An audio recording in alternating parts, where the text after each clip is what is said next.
Saúde, amada igreja, com a paz do Senhor Jesus, amém? Louvo a Deus pela vida dos nossos amados irmãos e pela obra que o Senhor tem colocado em nossos corações, para que em tudo e por tudo nós possamos alcançar as dádivas, as promessas e todas as palavras que são proferidas nesses sagrados escritos de Deus, que na verdade têm nos trazido vida e vida com abundância. Eu creio que hoje é mais uma oportunidade que o Senhor está nos dando de refletir, de meditar e até mesmo de melhorar, de progredir na Escritura Sagrada do Senhor. E assim eu creio que esse texto desta noite será um texto muito oportuno para que nós possamos validar nossas convicções e aumentar cada vez mais a nossa fé. Amém? Gostaria que os amados irmãos, em nome de Jesus Cristo, abrissem suas Bíblias na Epístola de 2 Coríntios. Epístola de 2 Coríntios, eu vou ler no capítulo 4, do verso 3 até o verso 5, em nome de Jesus. Amém? Capítulo 4, verso 3 em diante, 2 Coríntios.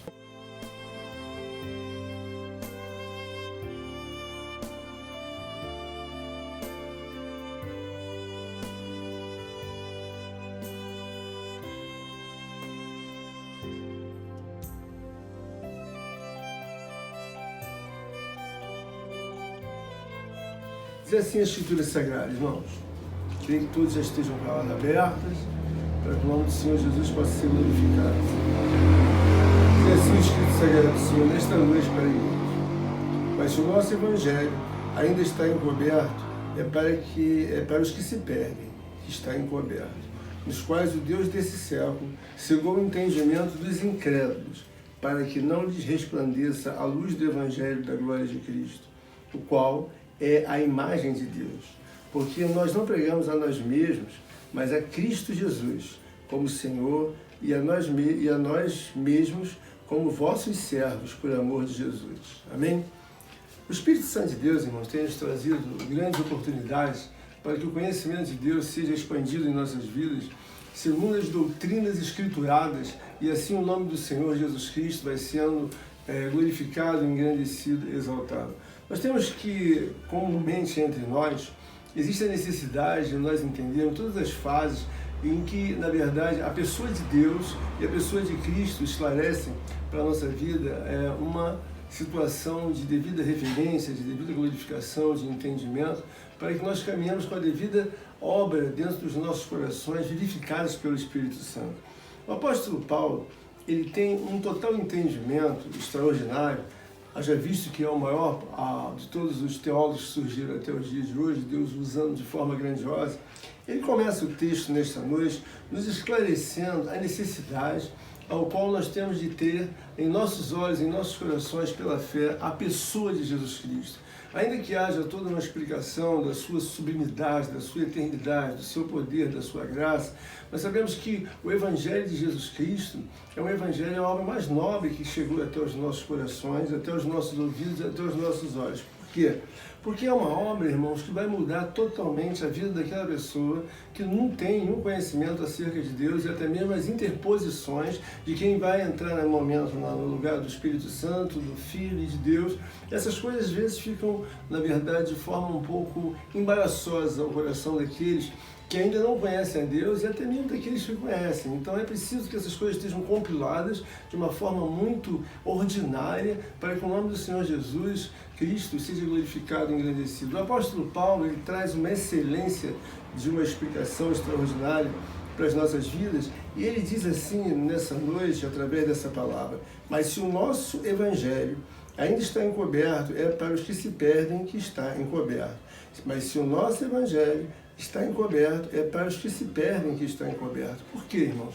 Porque, na verdade, quando nós olhamos para o Evangelho de Jesus Cristo, nós olhamos e vemos uma obra muito elevada na pessoa de Jesus Cristo. Mas em muitos momentos as pessoas entendem que primeiro vem a Deus e depois vem a Jesus Cristo. Ora, dentro de um processo ao qual o próprio apóstolo Paulo nos dá graça nesta noite para que nós venhamos compreender através do Espírito Santo, ele mesmo coloca que o próprio príncipe das trevas, ele deseja obscurecer, ele deseja desviar, ele deseja, na verdade, trazer à distância a pessoa de Jesus Cristo, porque a pessoa de Jesus Cristo é a pessoa que vai revelar a Deus. Então diz assim no Escrito Sagrado 4, que é um clássico que todos nós conhecemos, nos quais o Deus desse século cegou o entendimento dos incrédulos. Vamos até essa parte. Nos quais o Deus desse século cegou o entendimento dos incrédulos. Quem são os incrédulos, irmãos? Os incrédulos são aquelas pessoas que, na verdade, elas manifestam, num primeiro momento, até mesmo um desejo da parte de Deus. Mas, em seguida, elas se apresentam como as pessoas que são os descrentes, são as pessoas que não têm o devido desejo de buscar a Deus, são os pagãos, são os ímpios, são aqueles que se lançam numa vida de indiferença a Deus. Para eles, Jesus Cristo e Deus não faz o menor sentido se um está em primeiro lugar ou se o outro está em segundo lugar. Até mesmo muitos pensam que, na verdade, eles podem homenagear a pessoa de Deus, sabe, se isentando, se excluindo a pessoa de Jesus Cristo, o que não é permitido pela palavra de Deus. Porque ele diz aqui, nos quais o Deus desse século cegou o entendimento dos incrédulos. Então, os incrédulos, eles não têm entendimento de quem é a pessoa de Jesus Cristo. Nós que estamos na casa de Deus devemos trazer uma ordenança na nossa vida espiritual de muita glória para a pessoa de Jesus Cristo, porque ele está dizendo aqui, nos quais Deus desse século cegou o entendimento dos incrédulos. Então os incrédulos, por uma questão própria de já se manifestarem não esperançosos, de se manifestarem nos seus pecados, em seus delitos, eles não têm, na verdade, um desejo inicial da parte de Deus. E é por isso que a palavra de Deus diz que, na verdade, nós não escolhemos a Deus, mas fomos escolhidos por Deus. Porque dentro de uma capacidade humana, como já preguei em outra ocasião, o homem jamais vai escolher a Deus. Ele escolhe qualquer coisa que seja temporal, mas menos a pessoa de Deus. E aí, assim, o que acontece? A parte B do texto em seguida diz assim, para que não lhes resplandeça a luz do Evangelho da glória de Cristo. Então você veja bem, o que Satanás faz, o Deus desse século, é desviar as pessoas para que na vida das pessoas não venha resplandecer a glória do Evangelho de Cristo, o qual é o quê? A imagem de Deus. Então a imagem de Deus vem sequencial na nossa vida por causa da pessoa de Cristo, da reconciliação e de todas as tratativas que mostram o Evangelho ao qual nós temos lido. O que é o Evangelho? O Evangelho é um sequencial de histórias ao qual Deus vai nos trazendo um entendimento dos mais profundos desde a época do Antigo Testamento até os dias de hoje. E nós temos compilado em nosso coração, por exemplo, nossos corações, que o próprio profeta Isaías, ele escriturou todas as coisas acerca de Jesus Cristo, ou seja, 700 anos antes do seu nascimento, e quando assim se deu o cumprimento de todas as partes básicas e das predições ali reveladas, se deram o que? O nascimento de Jesus Cristo, conforme o profeta Isaías e outros profetas, na verdade, da época, haviam ali trazido as suas predições, suas profecias, que eram diretamente do trono de Deus, para que nós possamos assim então também digerir até os dias de hoje as obras ao qual não foram ainda cumpridas segundo os escritos de Deus. Então nós vemos aqui que Paulo entende exatamente que o Satanás, o Deus desse século, ele desvia as pessoas da própria figura de Jesus Cristo, da face de Jesus Cristo. Por quê? A face de Jesus Cristo é a própria face da imagem de Deus. Então, porque na verdade, quando nós adentramos pela obra, através da confiança em Deus, nós sabemos que as portas só são abertas por causa da pessoa de Jesus Cristo.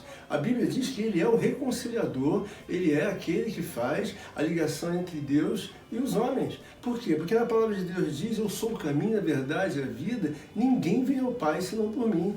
Eis a grande importância de nós entendermos que o próprio Evangelho é a glória de Cristo, ou seja, a glória de Cristo é a imagem de Deus, porque dentro de um contexto devido ao qual o Senhor colocou de obra de reconciliação, Ele nos dá as tratativas iniciais do nascimento de Jesus Cristo, da crucificação de Jesus Cristo, da sua morte, da sua ressurreição e, consequentemente, também da sua ascensão. Aqui ele está dizendo que Satanás está desejando obscurecer, trazer a incredulidade, trazer a falta de esperança, trazer o desvio, a distância de todos os homens, para quê? Para que a glória de Cristo não resplandeça na minha vida, nem na sua vida, e muito menos a imagem de Deus. Então, quando nós olhamos para Deus, nós vemos que vê o quê? A glória de Cristo que está afeiçoada na pessoa, na verdade, de Deus. Porque nós vemos aqui que a glória de Cristo é o qual é a imagem de Deus, Ou seja, se nós temos a glória de Cristo na nossa vida, obviamente, em sequência, nós teremos a imagem de Deus.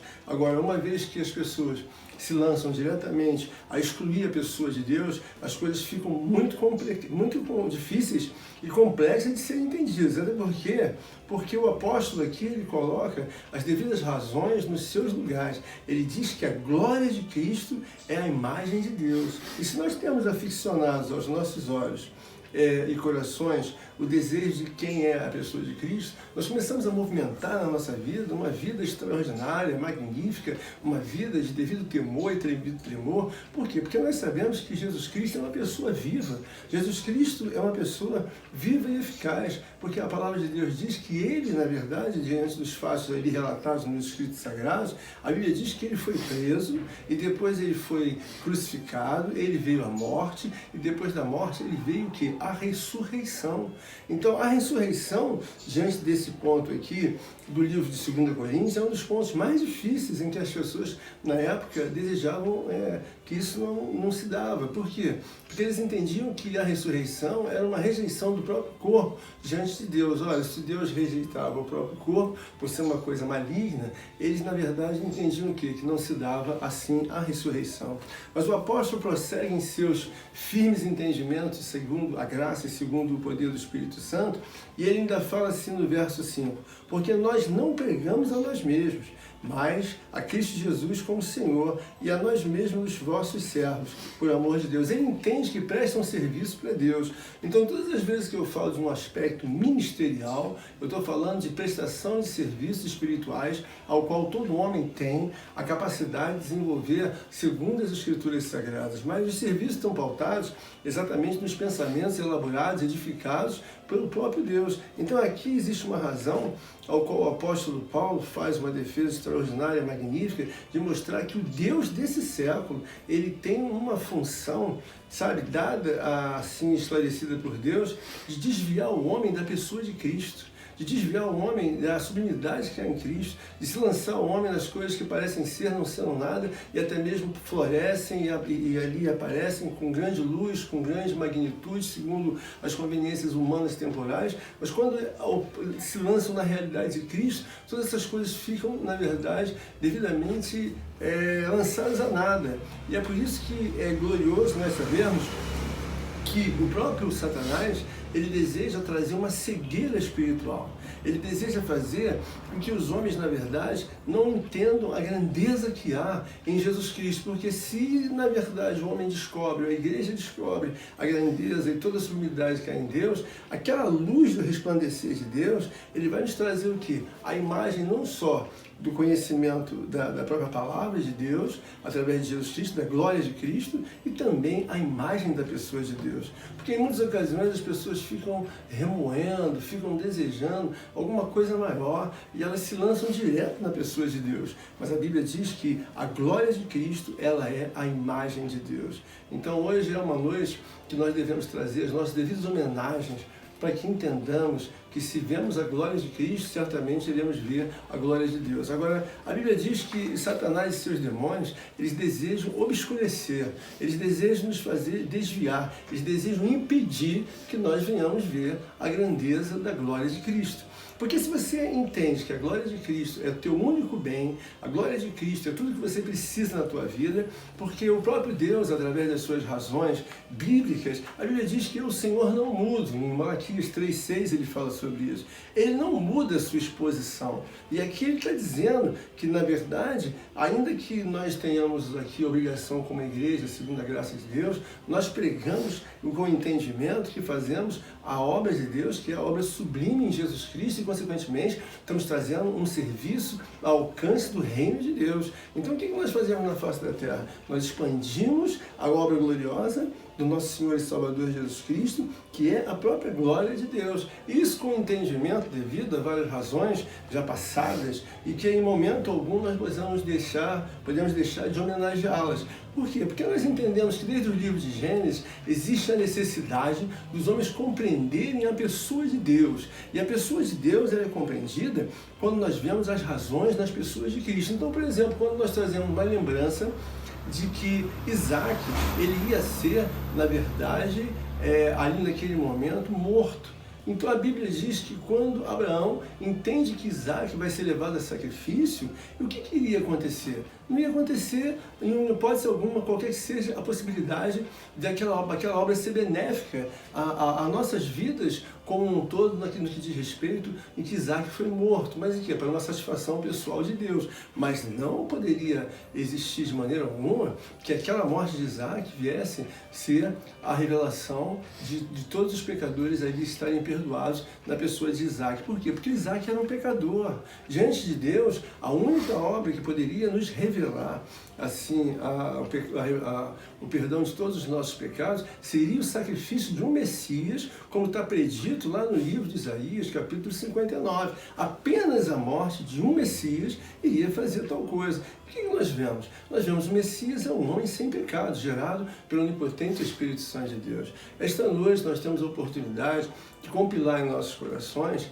que não tão somente se deu a suspensão da morte de Isaac, naquele momento em que Deus bradou para que ele não fizesse coisa alguma a Abraão, para que ele temesse, e ali ele sossegou, e ali se dá o quê? A efusão do Espírito em apresentar um novo sacrifício, que é o Cordeiro. Então ele traz ali aquele Cordeiro para que fosse crucificado. E no futuro mais distante, nós vemos então a aplicação da verdade de Deus, da obra de Deus, em que agora nós não temos mais aquele cordeiro animal derramando sangue, mas temos sim o Cordeiro de Deus que tira o pecado do mundo. É esse Cordeiro de Deus que tira o pecado do mundo, ao qual Satanás ele persevera para que não resplandeça, sabe, a glória de Cristo, e assim os homens vejam a imagem de Deus. Essa passagem é uma passagem muito interessante.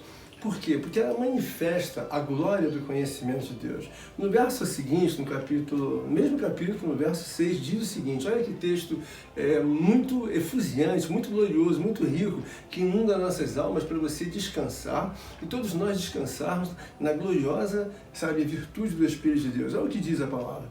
Porque Deus que disse, Deus das trevas resplandecerá a luz. Ele mesmo resplandeceu em nosso coração para a iluminação do conhecimento da glória de Deus na face de Cristo. Olha que coisa linda.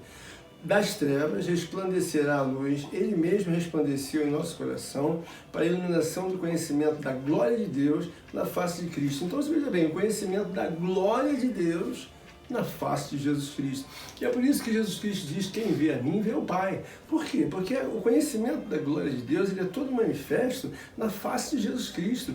E é isso que Paulo está trazendo aqui, a efusão, de que os homens precisam resplandecer, precisam entender que Jesus Cristo é o caminho, a verdade e a vida, e que ninguém vem ao Pai senão por Ele. Ele é o nosso Cordeiro Pascal. Ele é, na verdade, aquele que trouxe uma morte sacrificial para que todo aquele que nele crê não pereça. Mas o texto aqui no centro, no verso 4, diz que o Deus desse século tem cegado o entendimento de milhares e milhões de homens. Os homens não conseguem entender que a pessoa de Deus, ela é revelada em Jesus Cristo. A pessoa de Deus é revelada em Jesus Cristo.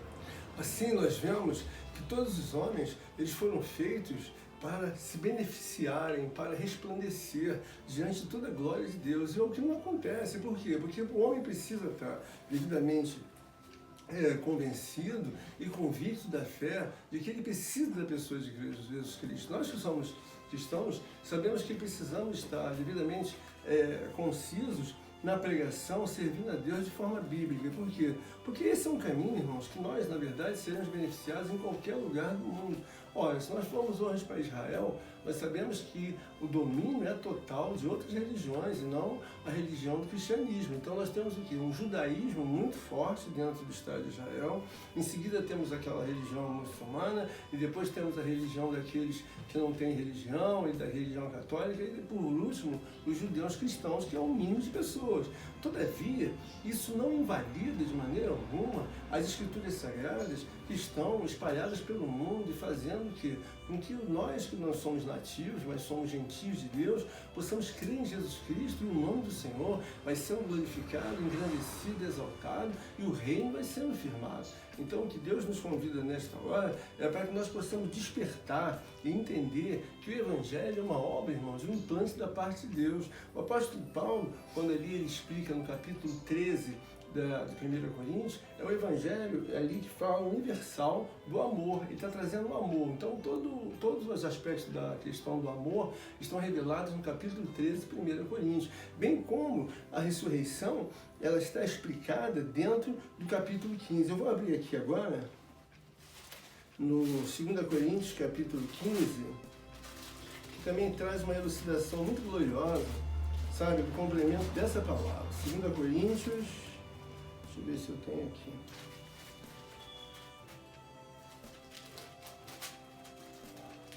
Segunda Coríntios, não, é 1 Coríntios, 1 Coríntios, desculpe, não. É 1 Coríntios, tá? Eu me equivoquei aqui.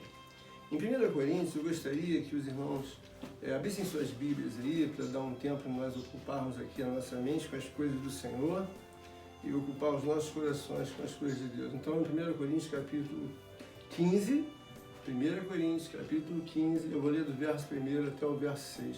Presta bem atenção para que essa palavra possa nutrir a sua alma da importância, da sublimidade, da grandeza de Deus acerca de Jesus Cristo. Olha o que diz esse título. Esse título aqui é uma demanda em que havia entre o povo de Corinto e aqueles outros estrangeiros acerca da ressurreição possível ou não. Paulo então entende que se eles não creem na ressurreição, é óbvio que eles não podem crer na obra de Cristo. Então, o que diz aqui? Ele vem lembrar assim, irmãos, capítulo 15, verso 1. Irmãos, venho lembrar-vos o evangelho que vos anunciei, o qual recebeste e no qual ainda perseverais. Por ele também sois salvos, se retiverdes a palavra tal como vos-la preguei, a menos que terás crido em vão. Então, o que acontece? Ele está pregando o evangelho do nascimento de Jesus Cristo, da crucificação de Jesus Cristo, da morte e da ressurreição de Jesus Cristo. O que eu quero dizer aqui nessa palavra é que nós temos que perceber que existem muitas situações em que Satanás e seus demônios fazem com que os homens fiquem dentro de uma cegueira espiritual. Essa cegueira não se dá só fora da igreja, mas também principalmente dentro da igreja. Por quê? Porque é preciso que os Escritos Sagrados sejam vivos no teu coração, seja firme, constante e sempre abundante na obra de Deus. Então, se você entra em reclusão diante da sua psicologia humana, do seu intelecto e quer fazer coisa obscura, contrária, você cai numa forma em que esse evangelho, a pessoa de Jesus Cristo, não resplandece tão grande força quando assim deveria resplandecer, como resplandece nos Escritos Sagrados e no coração daquele que crê e confia no Senhor. A seguir ele diz assim, por ele, ele diz assim, por ele também sois salvos, se retiverdes a palavra tal como vos-la preguei, a menos que terá escrito em vão. Então, veja bem, nós não podemos crer no evangelho em vão. Nós temos que crer que nosso Senhor Jesus Cristo é a grande obra do nascimento através de uma predição de vários profetas e também, além disso, todos os fatos praticamente já se cumpriram como um todo e nós vimos o que? O nascimento, a morte e vimos também o caminhar de Jesus Cristo sobre a face da terra e também a subida, ou seja, a ascensão aos céus. Então, em seguida, ele diz assim, antes de tudo, vos entreguei o que também recebi de Cristo, morreu pelos nossos pecados, segundo a Escritura. Então esse é o centro, ele está entregando a pessoa de Jesus Cristo, que ele morreu pelos nossos pecados, ou seja, para que todo aquele que nele crê não pereça, mas tenha a vida eterna. Então Cristo é a figura central desse texto, no que diz respeito em que ele precisa de uma movimentação dentro dos nossos corações, nós precisamos buscar essa movimentação com fé, com a devida retidão, porque esses são os prescritos ao qual dizem que nos levarão à vida eterna. Pois Jesus Cristo diz, eu sou o caminho, a verdade e a vida, ninguém vem ao Pai senão por mim. Em seguida ele diz assim, e que foi sepultado e ressuscitou ao terceiro dia, segundo as Escrituras. Paulo aqui está fazendo uma defesa diante de todos os atenienses, diante de todos aqueles que estão em Corinto, diante dos estrangeiros, porque os saduceus, eles não criam na morte de Jesus, eles não criam que haveria possibilidade de ocorrer a ressurreição. Paulo aqui está enfatizando, dando força e dizendo, olha, realmente ele ressuscitou. Esse capítulo 15 ele é o capítulo da ressurreição. Ele está dizendo aqui, ó, e que foi sepultado e ressuscitou ao terceiro dia, segundo as Escrituras. Então Paulo entende que as soberanas Escrituras registram a ressurreição de Jesus Cristo. E aí diz em seguida, no verso 5, que apareceu a Cefas e depois aos 12, ou seja, apareceu a Pedro, né? Depois foi visto por mais de 500 irmãos. Olha que coisa linda, atestando a ressurreição de Jesus Cristo. E depois, no verso 6, e depois foi visto por mais de 500 irmãos de uma só vez, dos quais a maioria sobrevive até agora, porém alguns já dormem. Então Paulo foi, na verdade, trazido a uma elucidação extraordinariamente gigantesca. Ele disse que, daquela ressurreição, mais de 500 irmãos viram a pessoa de nosso Senhor e Salvador Jesus Cristo. Hoje é um momento, irmãos, que nós temos que trazer aos nossos corações uma devida ordem, para que nós possamos, quando assim dobrarmos os nossos joelhos, nós viermos assim a engrandecer, a glorificar, sabe, e agradecer a Deus. Por quê? Porque a pessoa de Jesus Cristo é a pessoa que movimenta não tão somente a morte dele, como também a sua ressurreição, mas ele movimenta toda obra divina de Deus para que haja vida e vida com abundância. E a vida há em nossos corações quando nós entendermos que nós precisamos servir a Deus com devido entendimento e a convicção da fé de que Jesus Cristo, ele ressuscitou ao terceiro dia. A Bíblia diz que ele ressuscitou ao terceiro dia e subiu aos céus e está sentado à direita de Deus. Eu quero dizer para você e para mim e para todos nós que nós temos a pessoa de Jesus Cristo como foco inicial da nossa vida, porque a glória de Cristo, a glória do seu Evangelho escriturado, é a própria glória que nos leva a ter a imagem de Deus. A imagem de Deus, irmãos, ela nos traz um testemunho glorioso. Por quê? Porque olha, quando temos a fé na imagem de Cristo, temos a fé, ou melhor, no Evangelho de Cristo, temos a fé na glória de Cristo, temos a fé na imagem de Deus, temos a pessoa soberana da palavra e temos Deus Espírito Santo e temos um compêndio muito forte, sólido, espiritual aos nossos olhos, aos nossos corações, para quando nós dobrarmos nossos joelhos, nós vamos olhar para dentro de nós e vamos dizer, não estamos sozinhos, porque temos a pessoa do Filho, que é a própria glória de Cristo dentro do Evangelho. E temos também o que? Nós trazemos em nossa vida a esperança da imagem de Deus na nossa vida. Então estamos fortalecidos, forjados, edificados, sabe, preparados para toda guerra espiritual. Ainda que Satanás venha cegar os incrédulos, ou seja, os desinteressados, desabilitados de ter uma fé e que estão mortos em seus delitos e em pecados, isso, de maneira alguma, invalida a sublimidade da pessoa de Cristo que é em você, diante dos seus olhos, diante da sua fé. Isso, nesse momento, vem fazer o quê? Trazer um progresso, trazer uma expansão, trazer uma validação maior da sua fé na pessoa de Jesus Cristo. Paulo entende isso de uma forma muito clara e entende que, diante de todas as dificuldades, ele elucida o assunto com relação à ressurreição de Cristo diante do povo de Corinto, diante dos atenienses, diante dos outros estrangeiros, diante dos saduceus, daqueles que não criam na sua ressurreição. E também esclarece, sabe, o dedo de Satanás e seus demônios para que possa desviar a pessoa de Cristo dos olhos de toda a humanidade. Ele diz bem claro que o Deus desse século cegou o entendimento dos incrédulos para que não lhes resplandeça a luz do Evangelho de Cristo. Você pode ser, e está muito gloriosamente, sabe, satisfeito, orgulhoso, porque você, eu e toda a igreja, nós fomos, sabe, chamados por Deus para que pudéssemos assim entender que a glória de Cristo, ela é tudo que nós temos na nossa vida, é o único bem que nós temos que não entrará em hipótese alguma numa situação de destruição ou até mesmo de perdição. Paulo defende as Escrituras Sagradas com total veemência, principalmente a pessoa de Cristo, que ele diz que ele morreu pelos nossos pecados. Então Jesus Cristo fez toda uma obra para que nós possamos ter a vitalidade da vida eterna, a vitalidade de sermos companheiros de Deus, de sermos amigos de Deus, de sermos, na verdade, servos de Deus. E ele não faz, na verdade, acepção de pessoas. Basta que você tome uma posição, e eu também, para que entendamos que nós somos servos de Deus. Então prestamos serviço àquele que é a pessoa mais sublime da face da terra, ou seja, Jesus Cristo, Filho de Deus, e que é a própria imagem de Deus sobre a face da terra, no que diz respeito à grande obra da crucificação, da redenção e de tudo aquilo que foi propagado segundo o desejo do coração de Deus, para que essa obra tivesse eminentemente, sabe, uma justiça e uma plenitude de poder e graça diante dos céus. É uma obra gigantescamente infinita, é um bem infinito que nós temos, é a pessoa de Jesus Cristo. Todas as vezes que você dobrar os seus joelhos, que você fizer os seus estudos, que você possa devidamente ratificar em seu coração: eu tenho a pessoa mais sublime, porque é Ele que me enriquece, é Ele que me dá vida, é Ele que me cura, é Ele que me dá a morte, é Ele que me leva para a vida eterna. Que Deus possa nos abençoar através desse sagrado escrito e nos dá força para que nós compreendermos a sublimidade que há em Deus, na pessoa de Jesus Cristo, e também compreender que o Deus desse século, ele cega o entendimento dos incrédulos. Para quê? Para que a obra da graça de Deus, através de Jesus Cristo, não resplandeça no coração dos homens, mas assim, graças a Deus, nós podemos manifestar o nosso desejo de estar ao lado de Deus, porque graças a Deus não estamos perdidos, mas estamos caminhando no Evangelho Sagrado do nosso Senhor e Salvador Jesus Cristo, que é, na verdade, a imagem de Deus para as nossas vidas. Que Deus possa nos abençoar e nos ajudar e nos fortalecer no caminho do nosso Senhor e Salvador Jesus Cristo. Amém, amém e amém.